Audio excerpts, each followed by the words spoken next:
తిరుపతి జిల్లా శ్రీకాళహస్తి పట్టణంలోని మున్సిపల్ కార్యాలయంలో జిల్లా ఇన్ఛార్జ్ మంత్రులు అనగాని సత్యప్రసాద్, మంత్రి ఆనం రామనారాయణ రెడ్డి, స్థానిక ఎమ్మెల్యే బొజ్జల సుధీరెడ్డి, జిల్లా కలెక్టర్ వెంకటేశ్వర ఆధ్వర్యంలో మహాశివరాత్రి బ్రహ్మోత్సవాలకు గాను వివిధ శాఖల అధికారులతో సమీక్షా సమావేశం నిర్వహించారు. ప్రముఖ శైవ క్షేత్రాల్లో ఒకటైన శ్రీకాళహస్తికి రానున్న మహాశివరాత్రి బ్రహ్మోత్సవాల సందర్భంగా భక్తులకు ఎటువంటి ఇబ్బందులు కలగకుండా తగు ఏర్పాట్లు చేస్తున్నామని మంత్రులు తెలిపారు. అదేవిధంగా పట్టణంలో సీసీ కెమెరాలు, పిల్లలకు జీపీఎస్ పద్ధతిలో ట్యాగ్లు, మెడికల్ సిబ్బంది, పోలీస్ బందోబస్తు ఏర్పాటు నిర్వహిస్తున్నట్టు తెలిపారు.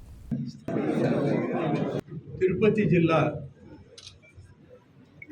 శ్రీకాళహస్తి పట్టణంలో ఈరోజు దేవాదాయ శాఖతోటి రెవెన్యూ, ఇతర పోలీస్ శాఖల అధికారులు అందరితో కలిపి రాబోయేటువంటి మహాశివరాత్రి పర్వదినాన్ని వైభవోపేతంగా ఈ కాళహస్తీశ్వర స్వామి ఆలయంలో చేయడానికి రాష్ట్ర ప్రభుత్వం సంకల్పించింది. ఈ వైభవోపేతమైనటువంటి కార్యక్రమానికి శివరాత్రి ఉత్సవాల్లో జరిగేటువంటి అంటే దాదాపుగా ఈ 13 రోజుల ఈ కార్యక్రమంలో సజావుగా క్యూ లైన్లు ఉంటాయి, భక్తులు వస్తూ ఉంటారు. 50 రూపాయల నుంచి 500 వరకు టికెట్లు ఉంటాయి, కొనుగోలు చేస్తుంటారు. అన్ని క్యూ లైన్లలో దర్శనాలు జరుగుతుంది.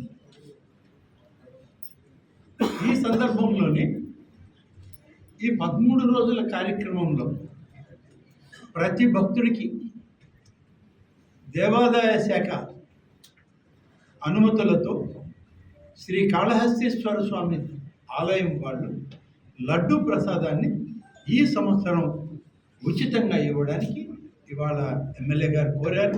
దాన్ని పూర్తిగా ఇవ్వడానికి నిర్ణయం తీసుకున్నాం. ఖర్చు ఎంతైనా సరే అది దేవాదాయ శాఖ అనుమతులు ఇస్తుంది. ఇక 13 రోజుల పాటు లడ్డు ప్రసాదం ఉచితంగా ఇస్తాం.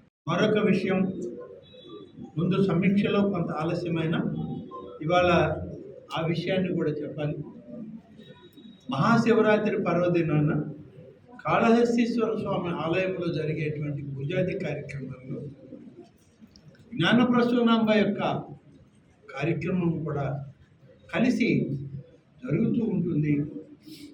ఇద్దరి ఆశీస్సులతోనే భక్తులు బయటకు వస్తారు. కాబట్టి 3 రోజుల పాటు 24, 25, 26 3 రోజుల పాటు అమ్మవారి దర్శనం చేసుకున్నటువంటి ప్రతి మహిళకి కూడా ఒక వస్త్రం, అంటే అది జాకెట్ వస్త్రం, గాజులు, పసుపు, కుంకుమ అమ్మవారివి ఆ మహిళకి ఇవ్వడానికి ఇవాళ నిర్ణయం తీసుకున్నాం. ఎమ్మెల్యే గారి సూచనని మేమందరం ఆమోదించాం.